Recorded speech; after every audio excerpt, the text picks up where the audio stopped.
The day my sister stole my fiancé, everyone whispered that I'd lost. But what they didn't know was that life was just rearranging the chessboard. 2 years later, when her husband walked into my office, wearing my company's badge and calling me ma'am, I realized the universe hadn't taken revenge. It had handed it to me. My name is Aria Whitmore, and once upon a time, I believed blood was thicker than betrayal.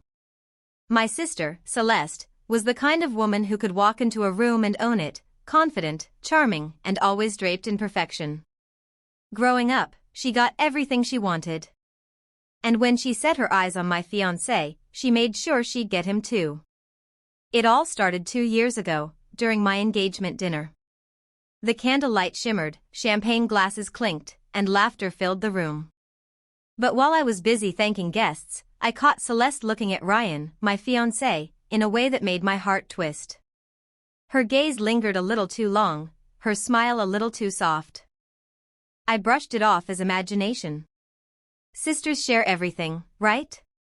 But I was wrong. A week later, Ryan grew distant. Calls unanswered. Plans cancelled. And then, one evening, he showed up at my door with eyes that couldn't meet mine. Aria. I can't do this, he said, voice shaking. Before I could ask why, my phone buzzed. It was a social media post, Celeste and Ryan at a resort, holding hands. Caption, * when love finds you unexpectedly. * the world blurred. My knees buckled, and all I could hear was my heartbeat breaking. My sister had stolen the man I was supposed to marry. And my parents? They said, maybe it's fate, Aria. Maybe they were meant to be. Fate. What a beautiful word people use to excuse betrayal. I left that night. Packed a suitcase, bought a one-way ticket to London, and promised myself one thing. I'd never beg for love again. I'd build something so powerful that even my pain would envy it. I poured my heartbreak into work.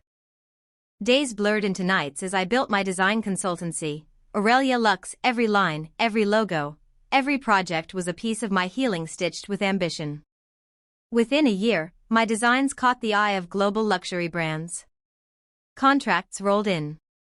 Awards followed. And the same girl who'd been humiliated for being the unlucky sister became a name whispered across high-end boardrooms. But life has a way of bringing things full circle, quietly, elegantly. 2 years later, at my company's new London headquarters, my HR director informed me, Aria, we've finalized the acquisition of Voss & Company. The team will report to you starting next week. I smiled, signing the papers without a second thought. Until the list of new staff landed on my desk. And I saw a name that made my pulse stop. Ryan Matthews. I reread it 3 times. The same Ryan who left me at the altar now worked for the company I owned. I laughed, not out of bitterness, but disbelief. The universe didn't forget. It just took its time. On Monday morning, he walked in. Still handsome, still polished, but with an edge of exhaustion. He froze when he saw me behind the desk. Aria, he whispered. I leaned back in my chair, every ounce of power wrapped in calm. Mr. Matthews, I said evenly. Welcome to Aurelia Lux. His face drained of color. I didn't know. Of course you didn't, I interrupted softly. You never really looked at me closely enough to see what I was capable of. For the next few weeks, he reported directly to my division heads, but every meeting, every hallway, every boardroom held tension. He avoided my gaze, but I could feel the weight of his regret. It was intoxicating. Then came the gala. A night of gold lights and champagne flutes, celebrating the company's merger. Ryan stood near the bar, looking like a shadow of the man who once broke me. Beside him was Celeste, radiant as ever, but her smile strained.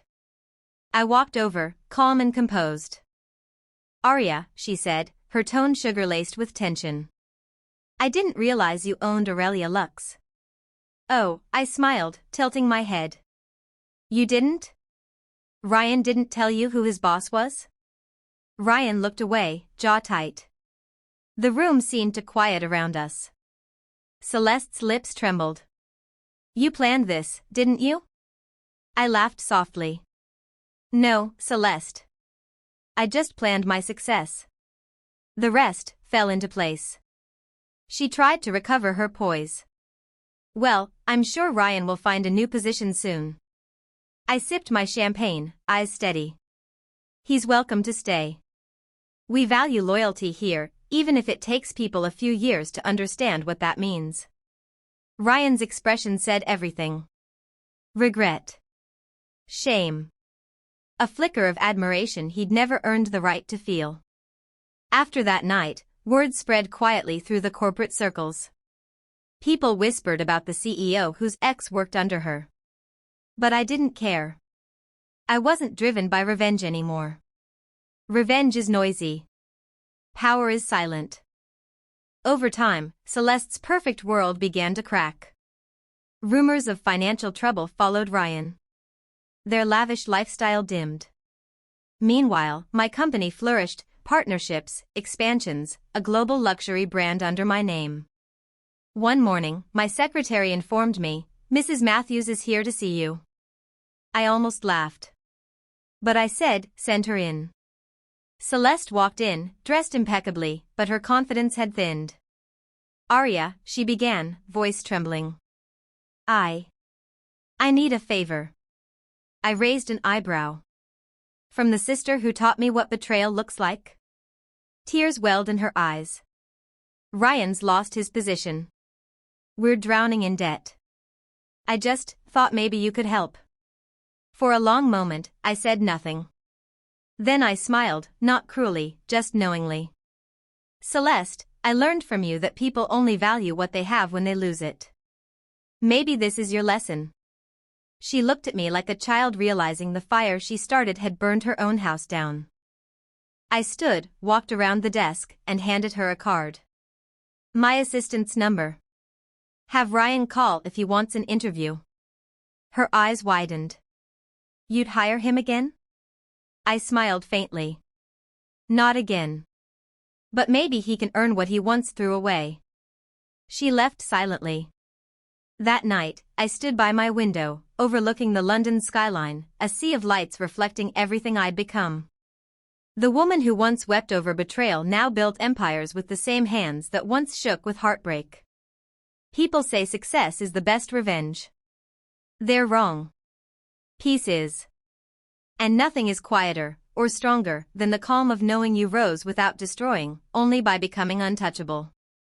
Sometimes, when I pass the framed article on my wall, Aurelia Lux, the woman who redefined elegance, I smile at the memory of that engagement dinner. Because if Celeste hadn't stolen Ryan, I might have settled for small dreams and safe love. She didn't break me. She built me. And now? Her husband works for me. Her world orbits mine. And I've never been more free.